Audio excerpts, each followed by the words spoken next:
26. 현상계의 모든 변화는 중생의 마음속에서 의와 의식이 발생발달함으로 나타난다.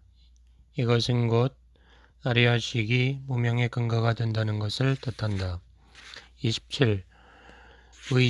의라는 것은 깨닫지 못한 상태에서 발생하여 인식의 주체와 대상을 성립시키며 대상에 대한 인식과 집착 등 상념을 일으키는 심리작용이다. 이 의지에는 그것을 가리키는 측면에 따라 5가지가 있다. 첫째, 무명을 발동시키는 의지, 업식이다. 이것은 의지가 무명의 작용에 의해 깨닫지 못한 마음, 불각심을 일으키는 것이다.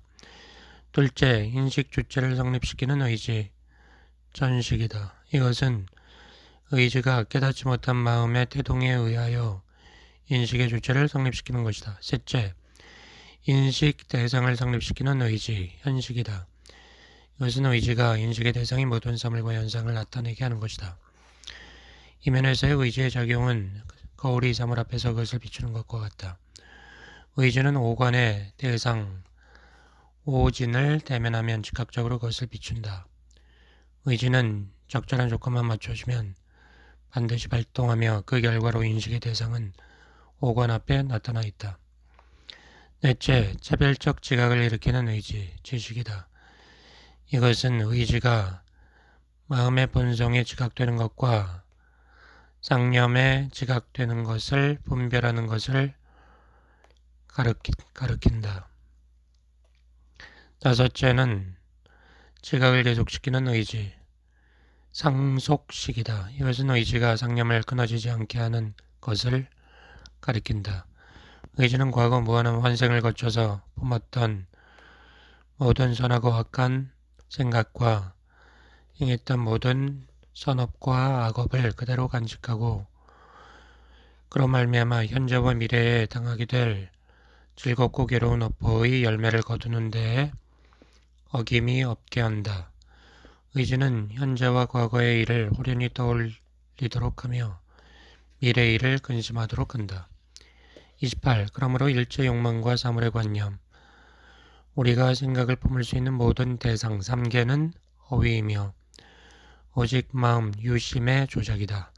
마음을 떠나면 감각과 사고의 대상, 육증 경계가 없어진다.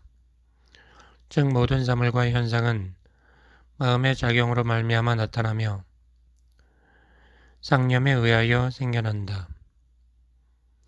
모든 분별은 마음이 마음을 대상으로 하여 이루어진다. 그러나 마음이 마음을 본다는 것은 논리적으로 불가능하다. 그것은 대상이 없는 것을 보는 것이기 때문이다. 현상계의 모든 대상은 우리의 무명과 그로 인한 헛된 마음으로 말미암아 인식에 자리 잡는다. 그러므로 일체의 사물과 현상은 거울에 비친 그림자다. 그것은 실체 없이 마음으로 되어 있으며 허망하다. 마음이 생김에 사물과 현상이 생기며 마음이 없어지면 사물과 현상이 없어진다. 29. 사고, 의식이라는 것은 지각의 연속, 상속식을 말한다.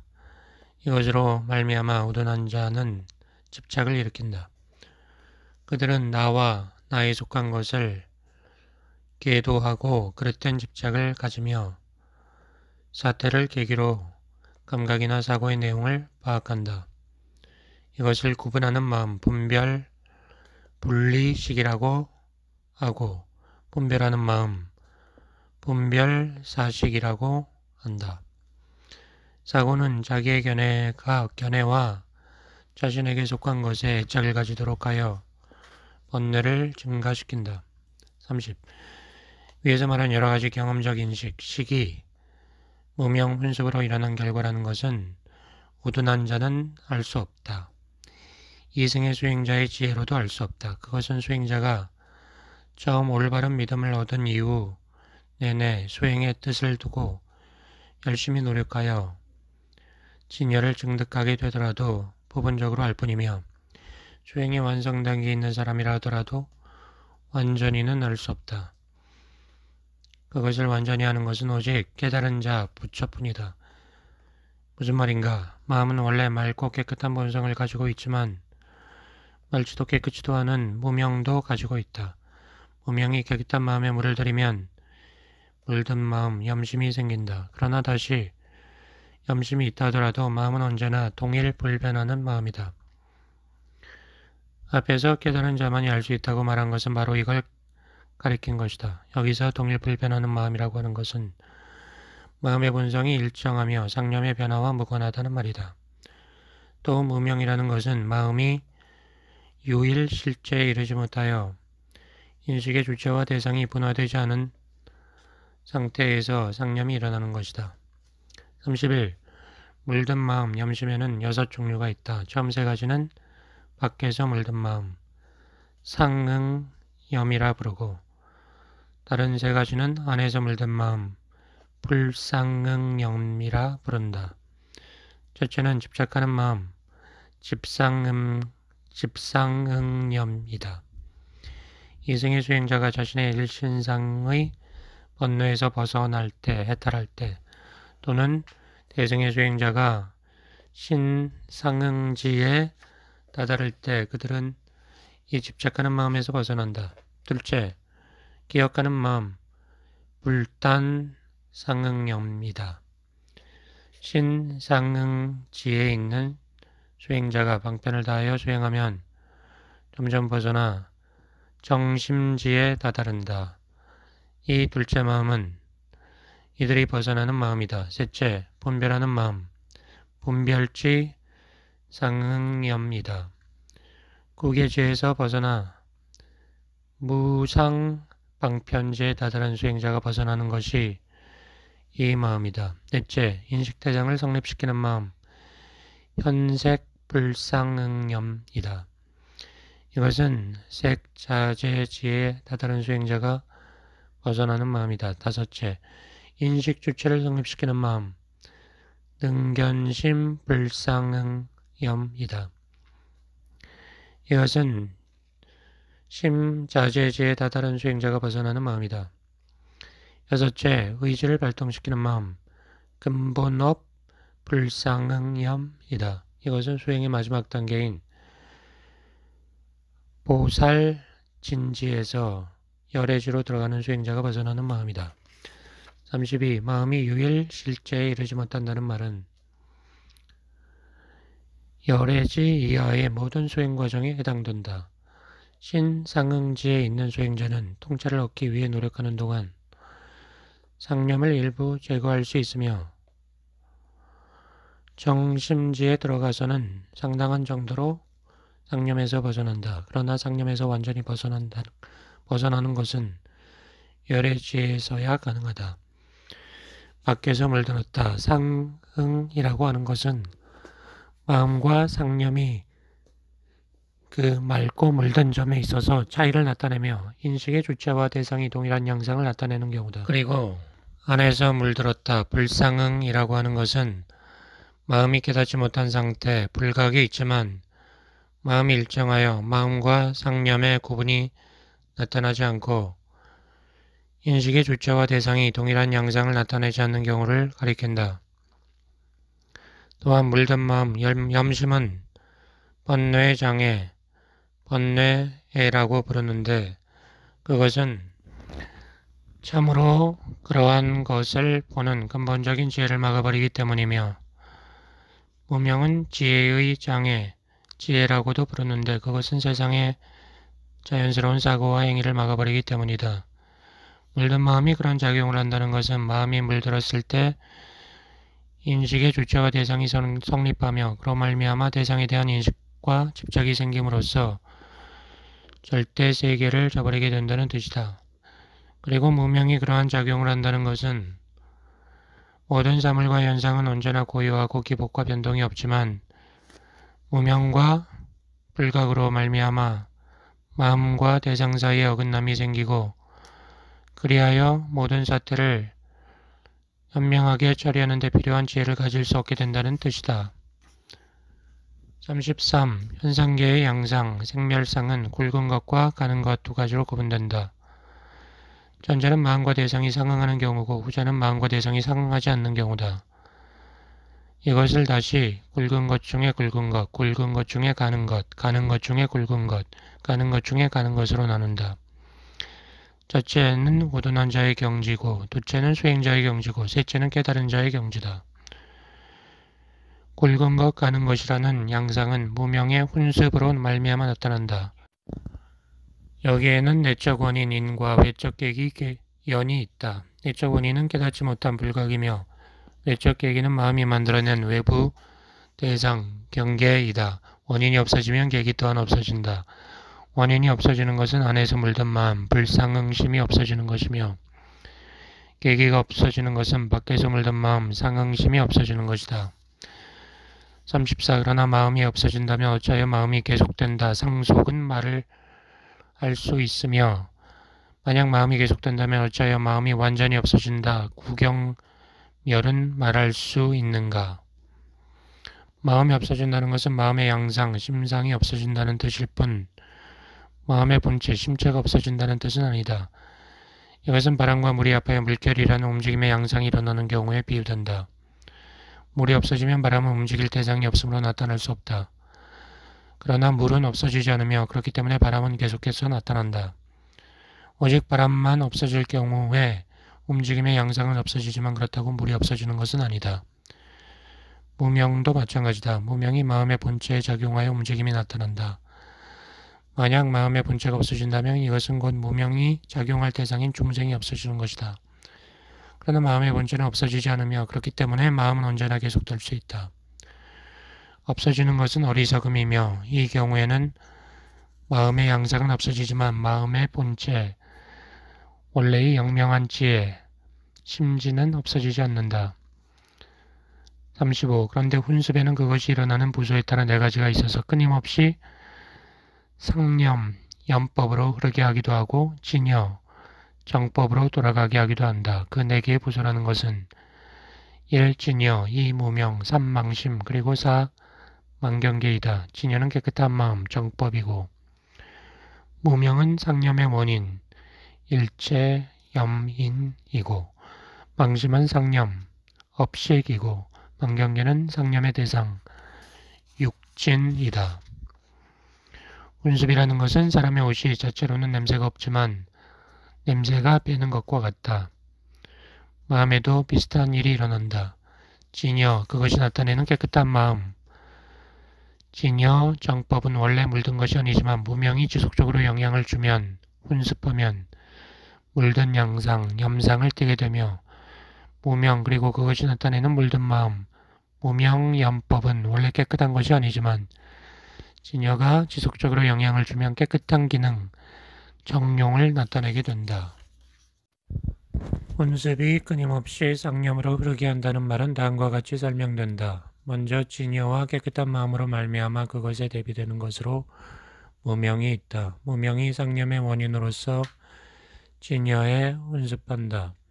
훈습으로 말미암아 망심이 생기고 망심이 다시 무명에 훈습한다. 이 상태는 마음이 유일 실체인 진여에 이르지 못한 상태로서 여기서는 깨닫지 못한 마음, 불각념이 일어나서 만경계가 나타나고 만경계가 상념의 계기, 연이 되어 망심에 훈습한다. 이 과정을 통하여 마음에 집착이 생기고 의도와 행위를 일으켜 신심의 모든 괴로움을 당하게 된다. 만경계를 거점으로 하여 일어나는 훈습. 만경계 훈습은 두 가지 작용을 한다. 하나는 상념을 조장하는 것, 증장념 훈습이고 또 하나는 집착을 조장하는 것, 증장취 훈습이다. 망심을 거점으로 하여 일어나는 훈습, 망심 훈습은 두 가지 작용을 한다. 하나는 의지를 조장하는 것, 업식, 근본 훈습으로서 이로 말미암아 이승의 수행을 완수한 아라한과 벽집을 모든 대승의 수행자들은 현상계의 괴로움을 당한다. 또 하나는 사고를 조장하는 것, 증장, 분별, 사식, 훈습으로서 이로 말미암아 우둔한 자는 온갖 행위로 인한 괴로움을 당한다. 무명을 거점으로 하여 일어나는 훈습, 무명 훈습은 두 가지 작용을 한다. 하나는 훈습의 근본 훈습으로 의지를 일으키는 것이요. 또 하나는 사고를 일으킴으로써 편견과 애착을 가지도록 하는 것. 소기, 견내, 훈습이다. 38. 훈습이 끊임없이 진여로 돌아가게 한다는 말은 다음과 같이 설명된다. 진여와 깨끗한 마음이 무명에 훈습한다. 이 훈습이 원인과 계기, 인연으로 작용하여 망심으로 하여금 생사의 괴로움을 멀리하고 열반을 희구하게 만든다. 망심의 이러한 성향이 다시 그것의 원인과 계기가 되는 진여에 훈습한다. 이런 과정을 통하여 마음은 그 자체의 본성에 믿음을 가지게 된다. 이제 마음은 눈앞의 사물과 현상이 마음의 헛된 움직임이라는 것을 알고 그것을 점점 초월하게 된다. 이제 마음은 참으로 있는 것 그대로의 진리. 다시 말하면 눈앞의 사물이나 현상은 존재하지 않는다는 것을 알게 된다. 마음은 여러 방편을 동원하여 진여로 향한 길을 걸으면서 모든 집착과 상념을 끊어버린다. 오랜 동안의 이 훈습의 결과로 마침내 무명이 사라지며 무명이 사라짐에 따라 상념이 일어나지 않으며 상념이 일어나지 않으므로 대상도 사라진다. 그 내적 원인과 외적 계기가 모두 사라짐으로써 마음의 양상이 심상이 자취를 감추게 된다. 이것을 열반에 들어간다. 득열반이라든가 자연스러운 행위를 이룬다. 성자연업이라고 한다. 망심을 거점으로 하여 일어나는 훈습, 망심 훈습은 두 가지 작용을 한다. 하나는 사고를 이끄는 것, 본별사식 훈습으로서 이런 말미암아 우둔한 자와 이승의 수행자는 생사의 괴로움을 멀리하고 그 능력이 미치는 한도 내에서 깨달음을 향해 나간다. 또 하나는 의지를 이끄는 것, 의 훈습으로서 이로 말미암아 대승의 수행자는 용맹하게 발심하여 열반의 길을 달려간다. 진여를 거점으로 하여 일어나는 훈습, 진여 훈습은 두 가지로 구분할 수 있다. 하나는 진여 본체의 양상에 의한 훈습, 자체상 훈습이고 또 하나는 진여의 기능에 의한 훈습, 용 훈습이다. 진여 본체의 양상에 의한 훈습, 즉 자체상 훈습은 진여가 시작을 할 수 없는 긴 시간을 통하여 언제나 모든 깨끗한 성질, 무루법을 갖추고 있고 또한 훌륭하고 오묘한 행적, 불사의 여부로 사물의 본성을 드러내는 특징을 가지고 있다는 사실에 기인한다. 이 두 가지 특징은 언제나 끊임없이 영향력을 발휘하여 중생으로 하여금 생사의 괴로움을 멀리하고 열반을 희구하도록 하며 자신의 마음에 진여가 존재하는 것을 믿고 발심하여 수행에 정진하게 만든다. 39. 만약 위에서 말한 것이 사실이라면 모든 중생은 하나같이 진여를 마음속에 가지고 있고 동일하게 그 훈습을 받을 것인데 어찌하여 믿음이 있는 사람과 없는 사람이 생기고 먼저 깨닫고 나중 깨닫는 등 차이가 생기는가? 모든 중생은 자신의 마음속에 진여가 있다는 것을 노력 없이도 모두 한꺼번에 알아야 할 것이며 모든 방편을 닫고 익혀서 다같이 열반에 들어가야 할 것 아닌가? 진여는 본래 하나이지만 한도 끝도 없는 무명, 무량, 무변, 무명이 있어서 처음부터 진여의 본성에 두텁고 얇은 것과 같은 여러 가지 차이가 있다.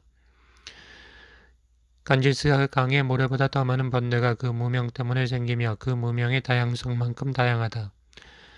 그릇된 견해와 애착 그리고 그로 인한 번뇌 또한 그 무명 때문에 생기며 그 무명의 다양성만큼 다양하다. 이같이 모든 번뇌는 무명 때문에 생기며 먼저와 나중 등 차이를 나타낸다. 이것은 오직 진여와 하나인 자, 즉 열에만이 알 수 있다. 또 부처의 가르침에 의하면 모든 현상에는 내적 원인, 인과 외적 계기, 연, 인연이 있다. 이 양자가 갖추어질 때 결과가 이루어진다는 것이다. 예컨대 나무에 불 붙는 성질은 불의 원인이다. 만약 사람이 불 붙이는 수단을 강구할 줄 모른다면 나무가 혼자서 불 붙는다는 것은 있을 수 없다. 중생의 경우도 마찬가지다. 비록 중생에게 훈습의 힘이라는 원인이 있는 것은 사실이나 만약 깨달은 자나 수행자 또는 훌륭한 동료 선지식을 만나 그것을 계기로 활용하지 않는다면 혼자서 번뇌를 끊고 열반에 든다는 것은 있을 수 없다. 그러나 물론 아무리 외적 계기가 주어져 있다 하더라도 내부의 깨끗한 지혜, 정법이 훈습의 힘을 발휘하지 않는다면 이 경우에도 깨달음은 불가능하다. 원인과 계기, 인과 연이 모두 갖추어져 있다는 것은 자신의 마음속에 훈습의 힘이 있고 또 바깥에서 깨달은 자의 자비심을 받고 하는 경우를 말한다. 이때야 비로소 중생은 괴로움을 멀리하는 마음을 일으키고 열반이 있다는 것을 믿으며 자기의 자질을 연마할 수 있다. 그러한 자질이 연마되었을 때 비로소 중생은 깨달은 자와 수행자의 가르침을 받아들여 열반의 길로 나아간다. 40. 진여의 기능에 의한 훈습, 용훈습은 위에서 말한 외적 계기, 외연에 해당하는 것이다. 훈습의 외적 계기가 될 수 있는 것은 무수히 많지만 그것을 특수적 사태로 파악되는 계기, 차별연과 일반적 의미로 파악되는 계기, 평등연의 두 가지로 구분할 수 있다. 차별연이라는 것은 사람이 처음 뜻을 세워 구도를 시작한 이후 깨달음을 얻을 때까지 깨달은 자와 수행자의 모습을 여러 가지 사태와 관계에서 만나게 된다는 것을 말한다. 때로는 가족이나 부모나 친척이나 하인이나 친구나 원수, 때로는 이른바 네 가지 교육적 자세, 사석으로 나타난다. 그들의 행위 하나하나가 훈습의 힘을 일으키는 정성어린 계기를 이루어 중생으로 하여금 자질을 신장시키게 하며 보고 듣는 것에서 이익을 얻게 한다. 이 특수한 계기, 차별연은 깨달음을 얻도록 하기까지 걸리는 기간에 따라 단기적인 것, 근연과 장기적인 것, 원연으로 구분될 수 있으며 또한 행동을 이끄는 것, 증장행연과 지식을 일깨우는 것, 수도연으로 구분될 수도 있다. 일반적 의미로 파악되는 계기, 평등연이라는 것은 모든 깨달은 자와 수행자가 다 같이 모든 중생을 괴로움에서 건지고자 하는 소망을 가지고 있다는 것을 가리킨다. 이 소망을 가지고 있기 때문에 그들은 자신의 존재 양식을 통하여 자연스럽게 중생에게 훈습을 일으킨다. 그들은 중생과 다름없는 한 가지 지혜의 힘을 가지고 있으며 중생은 그들에게서 그 지혜가 발휘되는 것을 보고 듣는다. 그리하여 진여의 몰입 삼매에 들어갔을 때 모든 중생이 다 같이 보게 되는 것은 바로 그 한 가지 깨달은 자의 모습이다. 41. 위에서 말한 진여의 두 가지 훈습, 즉 본체의 양상에 의한 훈습과 기능에 의한 훈습은 그 수준에 따라 다시 두 가지 종류로 구분된다. 하나는 우둔한 자와 이승의 수행자 또는 수행의 첫 발을 들여놓은 초심자에게서 볼 수 있는 것으로서 이것은 진여가 의지, 의와 사고, 의식에 대하여 훈습하는 경우이다. 이것을 불완전 훈습, 미상응이라고 부른다. 위의 사람들은 믿음의 힘, 신력으로 수행을 하지만 아직 분별이 사라진 마음, 무분별심과 자유로운 행위에 의한 자연적 수행, 자제업 수행에는 이르지 못한 상태이다. 분별이 사라진 마음에 이르지 못했다는 것은 진여의 본체에 완전히 일치하지 못했다는 말이다. 자유로운 행위에 이르지 못했다는 것은 진여의 기능에 완전히 일치하지 못했다는 말이다. 진여의 두 가지 훈습 중 나머지 하나는 진여와 하나가 된 수행자, 법신 보살에게 볼 수 있는 것으로서 이것을 완전 훈습, 기상응이라 부른다.